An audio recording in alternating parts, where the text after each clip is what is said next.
Ma belle-mère m'a traité d'inutile au chevet de mon père. Tu étais sa plus grande déception, a-t-elle dit.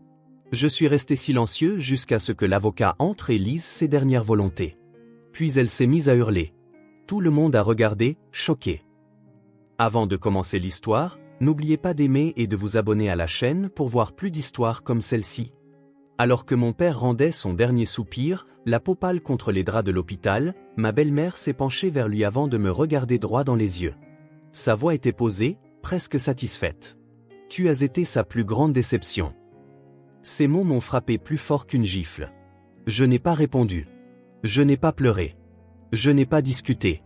Je suis resté là, figé, tandis que ses yeux me brûlaient du même mépris qu'elle portait depuis des années. Elle s'est retournée vers son corps sans vie comme si je ne comptais pas.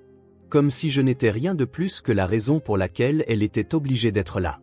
Mais ce qu'elle ignorait, ce qu'aucun d'eux ne savait, c'est que quelques heures seulement avant de mourir, mon père m'avait appelé seul dans cette chambre.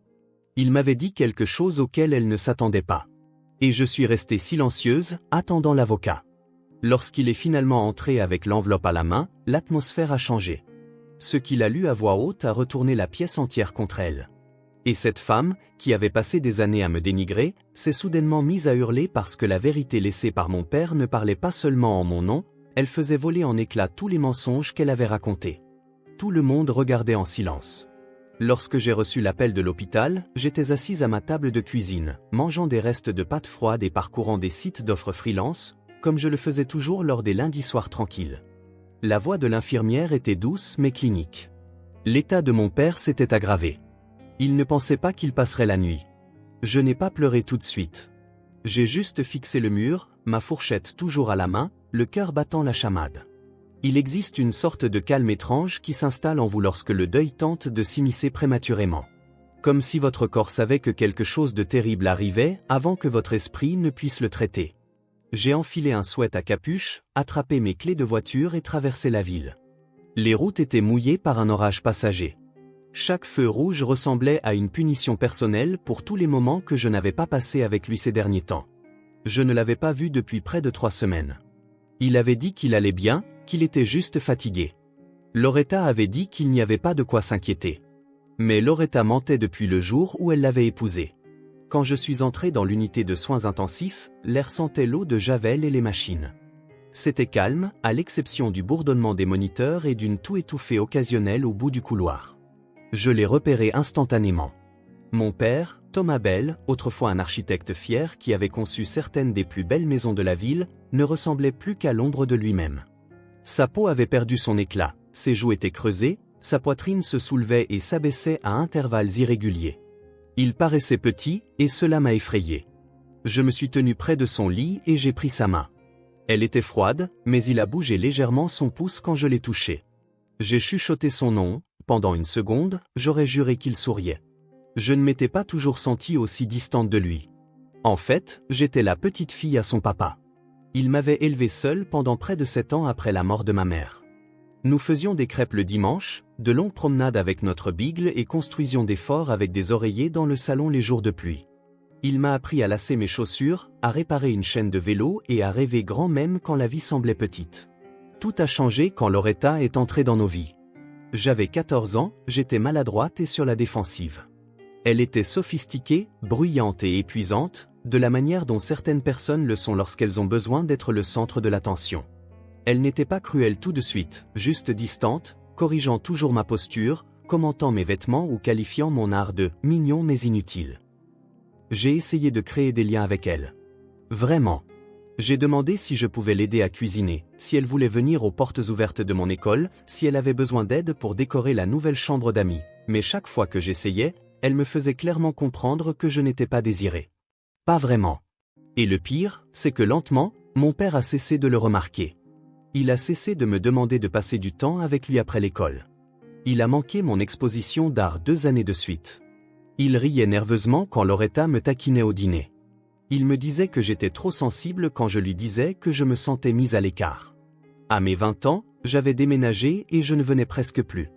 Non pas parce que je ne l'aimais pas, mais parce qu'être dans cette maison me donnait l'impression d'être une étrangère dans ma propre histoire. Pourtant, je n'ai jamais cessé de prendre des nouvelles. J'appelais même quand Loretta répondait et me faisait comprendre que je dérangeais. J'envoyais des cartes d'anniversaire. J'envoyais des SMS quand je savais qu'il était seul à son bureau. Et quand j'ai appris qu'il avait été hospitalisé 2 mois plus tôt, j'ai fait tous les efforts pour lui rendre visite jusqu'à ce que Loretta me dise qu'il n'était pas en état de recevoir, qu'il avait besoin de repos, que je devais lui laisser de l'espace. Maintenant, en le voyant dans ce lit d'hôpital, ma poitrine me faisait mal de tout ce qui n'avait pas été dit. J'ai rapproché la chaise et je me suis assise avec lui en silence, traçant des cercles sur le dos de sa main avec mon pouce comme je le faisais quand j'étais petite. Sa respiration a saccadé une fois, puis s'est calmée. C'est alors que j'ai entendu ses talons dans le couloir. Clac, clac, clac. Loretta. Elle est entrée dans la chambre comme si les lieux lui appartenaient, les lèvres peintes d'un rouge profond, son parfum trop fort pour un service hospitalier. Elle m'a regardé comme si j'étais une tache qu'elle ne pouvait pas effacer de sa vie. Je n'ai pas parlé. Elle non plus. Elle a juste regardé mon père, puis moi, et a souri. Mais ce n'était pas un sourire de réconfort. C'était le genre qui avertissait qu'une tempête arrivait, et je savais au fond de moi que la paix que j'avais trouvée durant ces quelques minutes calmes avec mon père était sur le point d'être brisée. Loretta n'a rien dit au début. Elle a posé son sac à main de créateur sur la table de chevet comme si elle s'installait pour un déjeuner décontracté et non pour les dernières heures d'un homme. Elle s'est tenue près du lit de mon père et a ajusté la couverture comme si elle jouait le rôle de l'épouse aimante. Puis elle s'est tournée vers moi, le regard froid et suffisant. « Je vois que tu as finalement décidé de te montrer. » Je n'ai pas répondu. J'ai juste regardé mon père, observant le bip régulier du moniteur, priant silencieusement pour qu'il continue. Elle a soupiré bruyamment, comme si ma présence la dérangeait. Il t'a réclamé, tu sais, mais pas de la manière dont tu penses. J'ai gardé la bouche fermée. Au fil des années, j'avais appris qu'argumenter avec Loretta revenait à jeter une allumette sur de l'essence. Elle ne voulait pas de résolution. Elle voulait une bagarre. Elle voulait la preuve qu'elle pouvait me briser. Il m'a dit qu'il regrettait beaucoup de choses, a-t-elle continué, brossant une poussière imaginaire sur son chemisier. Surtout toute l'énergie qu'il a gaspillée à essayer de réparer quelqu'un qui ne voulait pas être réparé. J'ai cligné des yeux, la mâchoire serrée, mais je n'ai toujours pas parlé. Elle a fait un pas de plus, se tenant maintenant entre moi et le moniteur cardiaque. Il a tellement essayé avec toi, mais tu étais toujours perdu, lunatique, ingrate. Tu avais tout et tu agissais quand même comme une victime. J'ai inspiré profondément et me suis concentré sur la main de mon père. Ses doigts n'ont pas bougé cette fois. Je n'étais même pas sûr qu'il soit encore conscient. Cette pensée m'a frappé plus fort que ces mots. Puis est venu le coup de grâce. Tu as été sa plus grande déception. Ce n'était pas seulement les mots. C'était la façon dont elle les disait. Si calme, si certaine, comme si elle avait répété cette phrase et attendu le moment parfait pour l'utiliser. Je l'ai regardé alors, vraiment regardé. Il n'y avait aucune tristesse sur son visage, aucun chagrin, juste de l'amertume et quelque chose qui ressemblait dangereusement à de la satisfaction. Je n'ai pas parlé. Je le voulais. Je voulais hurler, maudire, dire tout ce que j'avais enfoui au fil des ans, mais quelque chose en moi a refusé de lui donner ce plaisir. Au lieu de cela, j'ai juste baissé les yeux vers le visage de mon père, voulant qu'il ouvre les yeux et fasse cesser tout ça. Loretta a ri doucement. Bien sûr, tu ne te défendras pas. Tu ne le fais jamais. Toujours à jouer la martyre silencieuse. Elle est allée s'asseoir dans le fauteuil du coin et a croisé les jambes comme si c'était juste un autre après-midi passé à me juger de loin. Ma cousine Jade est arrivée peu de temps après. Elle est entrée doucement dans la pièce, a jeté un coup d'œil à Loretta puis à moi. Son visage s'est tendu quand elle a vu l'expression dans mes yeux, et elle m'a pressé l'épaule en passant. Elle connaissait l'histoire. Elle avait tout vu se dérouler au fil des années. Elle n'avait pas besoin de demander ce qui avait été dit. Nous sommes restés assises là ensemble, toutes les trois, dans un silence pesant. Les seuls bruits étaient le moniteur et la toux lointaine et occasionnelle venant du poste des infirmières. Je continuais de tenir la main de mon père, passant doucement mon pouce sur ses articulations. Et puis, un instant, il a remué. Ses paupières ont papilloté. Sa tête s'est tournée légèrement dans ma direction. Un faible murmure s'est échappé de ses lèvres. K. Je me suis penché. Je suis là, papa. Je suis juste là. Il a souri. C'était faible, mais c'était réel. Et j'ai vu quelque chose dans ce sourire. Du regret, de l'amour, peut-être les deux. Loretta s'est levée rapidement, essayant de se pencher aussi, mais il ne l'a pas regardée. Ses yeux étaient rivés sur les miens. Il a essayé d'en dire plus, mais aucun mot n'est sorti. Juste une expiration superficielle, puis plus rien. Le moniteur a affiché une ligne plate. L'infirmière s'est précipitée, a appuyé sur quelques boutons, puis a doucement secoué la tête. Heure du décès, 21h16. Loretta a reculé, les mains jointes comme si elle était la veuve éplorée, mais son visage était illisible. Pas de larmes, pas de tremblement, juste une expression aux lèvres pincées et un regard dans ma direction comme si elle avait déjà revendiqué la victoire. Je me sentais comme sous l'eau, la pièce étouffée et floue. Mais au fond de ma poche, je sentais le poids de l'enveloppe que mon père m'avait donnée quelques jours plus tôt. Sa voix résonnait dans mon esprit, quoi qu'il arrive, attends juste l'avocat. Alors, je me suis levé. J'ai embrassé son front. Je lui ai dit au revoir.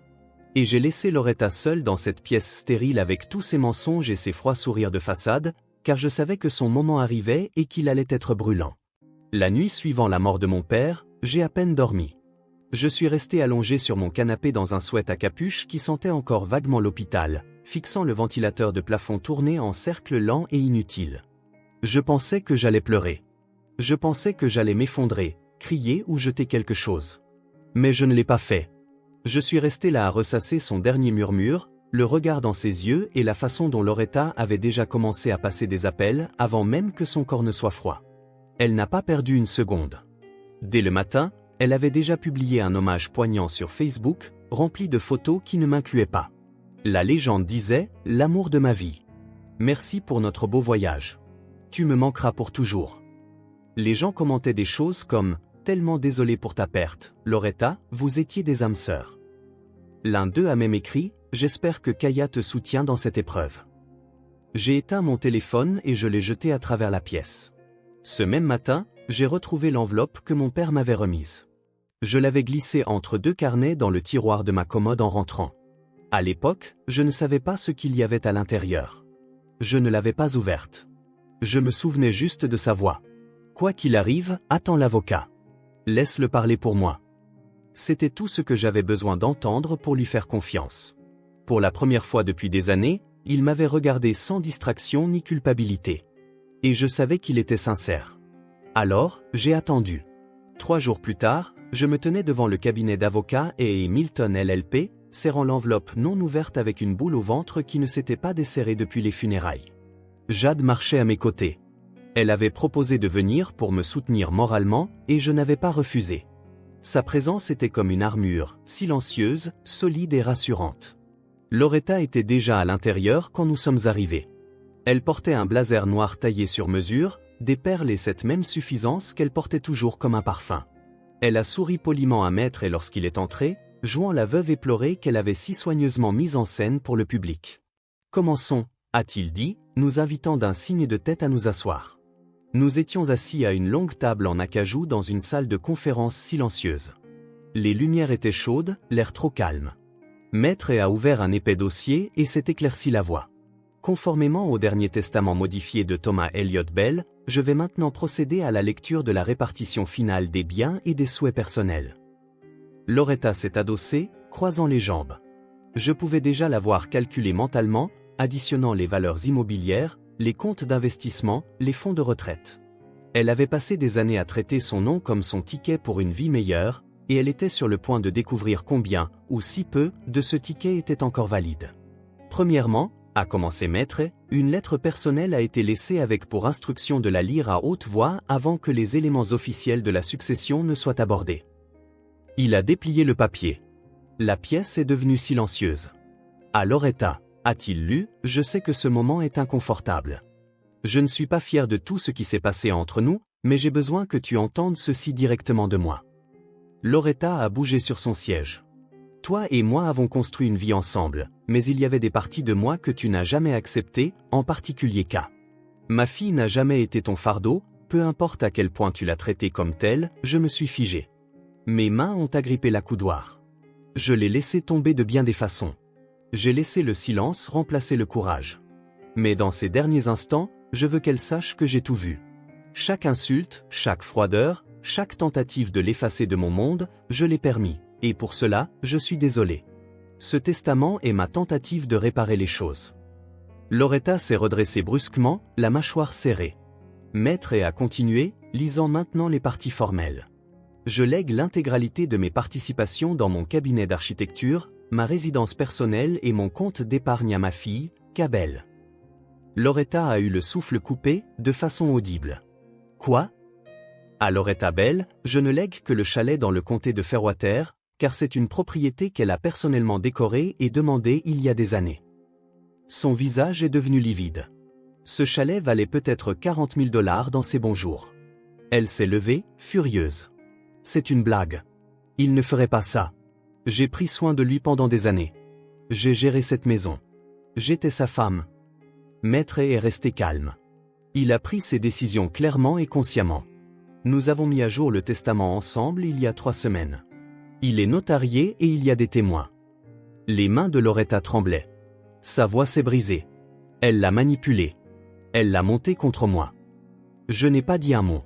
J'ai juste plongé la main dans mon sac et sorti l'enveloppe. À l'intérieur se trouvait une simple note manuscrite. Je te fais confiance pour continuer ce qui compte. Laisse-la crier. La vérité t'appartient désormais. Et c'est là que Loretta a commencé à hurler. À crier, lançant des accusations et des insultes alors que tout le monde dans la pièce la regardait dans un silence stupéfait. Mais je ne me sentais pas coupable. Je ne me sentais même pas en colère. Je me sentais libre. La voix de Loretta résonnait sur les murs de ce cabinet d'avocat immaculé comme une sirène. Maître a calmement essayé de parler plus fort qu'elle, mais elle s'en fichait. Elle perdait pied en temps réel, les yeux écarquillés, le visage rouge, les mains tremblantes alors qu'elle agrippait le bord de la table de conférence comme si cela pouvait stabiliser son monde. « C'est du vol », a-t-elle crié en me pointant directement du doigt. Elle l'a manipulé. Elle l'a empoisonné contre moi. J'étais là tous les jours pendant qu'elle restait loin. Elle ne mérite rien de tout ça. Je n'ai pas bronché. Je l'ai juste regardé. Vraiment regardé. La femme qui avait passé des années à se moquer de mes intérêts, a sapé ma relation avec mon père et à me traiter comme un vestige tragique de son passé. Elle n'avait finalement plus nulle part où se cacher. Maître était assis calmement, les doigts joints devant lui. Madame Bell, tout ce que vous alléguez avait été anticipé. Thomas a été très clair lors de nos dernières réunions. Il comprenait comment cela vous affecterait. Mais ce sont ses décisions. Elles sont légales, contraignantes et définitives. Le visage de Loretta s'est tordu en quelque chose que je n'avais jamais vu auparavant, quelque chose de brut, de paniqué, presque enfantin dans son désespoir. Il ne me ferait pas ça. Il m'aimait. C'était le cas, ai-je dit doucement. Mais il t'a aussi enfin vu. Tel que tu es vraiment. Elle s'est tournée vers moi, les yeux écarquillés. Tu penses avoir gagné? Tu crois que ça te rend meilleur que moi? Je me suis levé lentement, non par fierté, mais parce que mes jambes en avaient assez de rester assises en silence. Mes mains étaient stables. Ma voix ne tremblait pas. Je n'ai pas besoin d'être meilleur que toi. J'avais juste besoin qu'il se souvienne de qui j'étais. Et il l'a fait. Pendant un moment, ce fut le calme. Et dans ce silence, quelque chose s'est installé. Pas de la vengeance, pas même de la satisfaction, juste la vérité. Elle s'est retournée vers Maître, la voix brisée maintenant. J'ai besoin de temps pour contester ça, pour prendre un avocat. Il doit y avoir quelque chose à faire. Maître a hoché la tête poliment. Vous êtes libre d'explorer les voies légales, mais je vous assure que nous nous sommes préparés à toutes les éventualités. Des témoins étaient présents. Il a même enregistré une confirmation vidéo si vous souhaitez que je la diffuse. La bouche de Loretta s'est ouverte, mais rien n'en est sorti. Ses mains sont tombées de la table, inertes le long de son corps. Pour la première fois, elle avait l'air petite. Pas de la façon dont mon père paraissait dans ce lit d'hôpital, mais de la façon dont quelqu'un apparaît quand le masque finit par se briser et qu'il doit se faire face dans le miroir. J'ai jeté un coup d'œil à Jade. Elle m'a fait un signe de tête subtil, un soutien silencieux pulsant entre nous comme un battement de cœur. Maître a continué la lecture du testament, confirmant les détails sur l'acte de propriété de la maison, le transfert de propriété de l'entreprise, et une petite bourse d'études que mon père avait laissée à mon nom pour soutenir les jeunes femmes en architecture. Cela m'a cloué sur place. Je ne savais même pas qu'il se souvenait que j'avais un jour voulu être architecte comme lui. Après avoir terminé, il m'a tendu un trousseau de clés. Il voulait que vous ayez ceci aujourd'hui, a-t-il dit. Il y avait 2 clés sur l'anneau. Une pour la porte d'entrée de la maison où je n'avais pas vécu depuis mes 20 ans, et une pour le studio privé dans lequel il travaillait, juste derrière. J'ai fixé les clés pendant une longue seconde avant de refermer doucement mes doigts dessus. Loretta était partie le temps que je sorte. Sa voiture n'était plus sur le parking. Pas d'excuses, pas de mots d'adieu, juste le silence. Travaillant enfin en ma faveur. J'ai marché jusqu'à ma voiture avec Jade à mes côtés. Le soleil commençait juste à descendre derrière les arbres, baignant tout d'une lumière dorée. « Ça va ?» a-t-elle demandé. J'ai pris une inspiration. « Je crois que oui. »« Tu as géré ça comme une pro ?» a-t-elle dit. J'ai géré ça comme une fille qui a attendu trop longtemps pour être entendue. Nous avons conduit jusqu'à la maison. Ma maison maintenant. Je n'y étais pas allé depuis des années. Pas depuis que j'étais parti en claquant la porte après que Loretta m'ait dit que je ne serais jamais assez bien pour mon père. Mais cette fois, les clés ont glissé dans la serrure comme si elles étaient à leur place. La porte s'est ouverte facilement. L'air sentait vaguement le cèdre et la poussière. Tout était exactement comme dans mes souvenirs. Mes dessins d'enfance étaient toujours accrochés sur le réfrigérateur. Le salon avait toujours le fauteuil en cuir qu'il revendiquait toujours après le dîner. La lumière du studio dans le jardin clignotait encore à travers les stores. Je me suis tenu dans l'encadrement de la porte, laissant tout me submerger. Mon père ne m'a pas laissé d'argent pour la blesser. Il m'a laissé ça.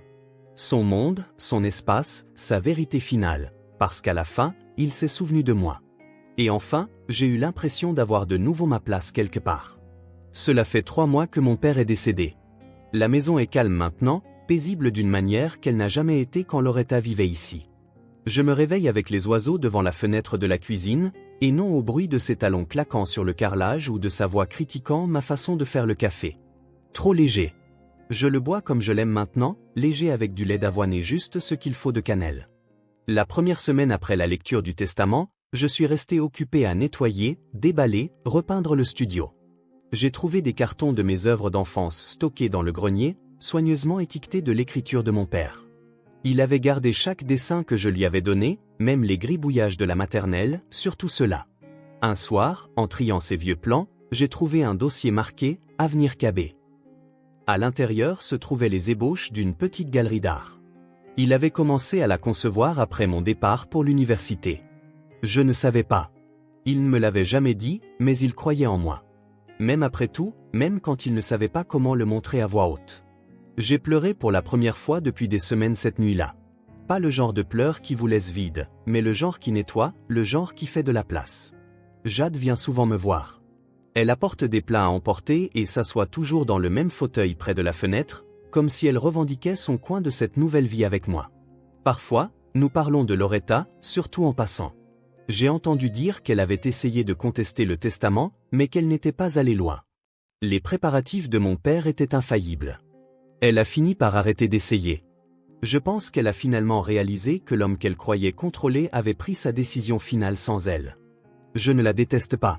Plus maintenant. La haine est lourde. Je l'ai portée si longtemps que j'avais oublié ce que cela faisait de respirer sans qu'elle ne pèse sur mes côtes. Mais quelque part entre le silence de cette maison et la vérité que mon père a laissée derrière lui, je l'ai laissé partir. Je le sens encore ici. Pas d'une manière fantomatique. Plutôt comme une mémoire musculaire. Comme quand je suis dans le studio et que je tends instinctivement la main vers le crayon qu'il gardait dans le deuxième tiroir. Ou quand je passe devant le porte-manteau et que je m'attends à voir sa veste bleu marine accrochée là. Je lui parle parfois doucement, non pas parce que je pense qu'il peut m'entendre, mais parce que certains mots méritent d'être dits, même s'il n'y a personne pour répondre. Merci, est ce que je dis le plus souvent. Pas seulement pour la maison ou les clés, mais pour m'avoir vu. Je me demandais si le fait d'être restée silencieuse ce jour-là à l'hôpital me rendait faible. Si j'aurais dû tenir tête à Loretta, si j'aurais dû riposter plus fort, plus durement. Mais maintenant je sais que le silence n'est pas toujours une capitulation. Parfois, c'est une stratégie. Parfois, c'est une force. Parfois, le silence dit « Je ne vais pas gaspiller mon souffle à faire mes preuves à quelqu'un qui a déjà décidé que je ne valais pas assez, parce que je valais assez. Je suffis. » Et mon père le savait à la fin. C'est ce qui compte. Les gens reprennent contact occasionnellement. De vieux amis de la famille, des cousins éloignés.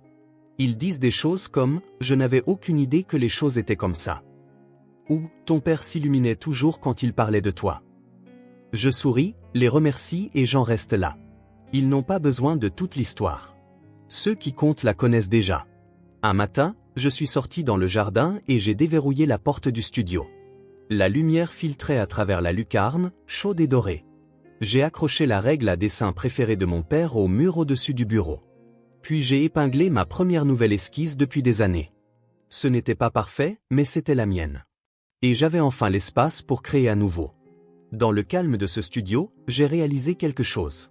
Vous pouvez passer toute votre vie à essayer de prouver votre valeur aux mauvaises personnes. Ou vous pouvez attendre que la bonne personne vous voie pleinement et laisse derrière elle un héritage qui murmure « Tu n'as jamais été la déception. Tu étais l'espoir, le battement de cœur, celle qui est restée douce dans un monde qui essayait de t'endurcir. » Cette maison ne ressemble pas à un héritage. Elle ressemble à un pardon, une seconde chance, un dernier chapitre qui se transforme en un commencement. Et je prévois de remplir chaque pièce de lumière, de rire et de ce genre d'amour qui ne fait jamais sentir à quelqu'un qu'il n'est pas à sa place. Parce que je sais ce que c'est d'être oublié. Et je connais le pouvoir d'être enfin rappelé à la mémoire de quelqu'un.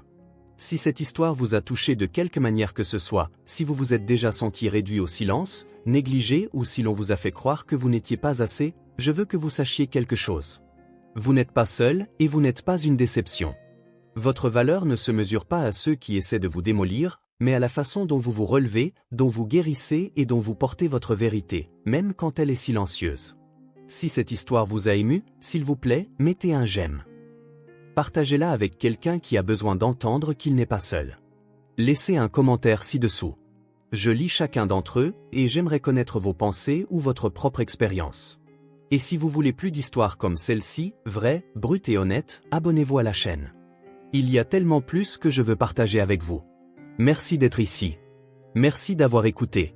Et rappelez-vous, parfois la forme de force la plus bruyante est celle qui sait attendre. À la prochaine.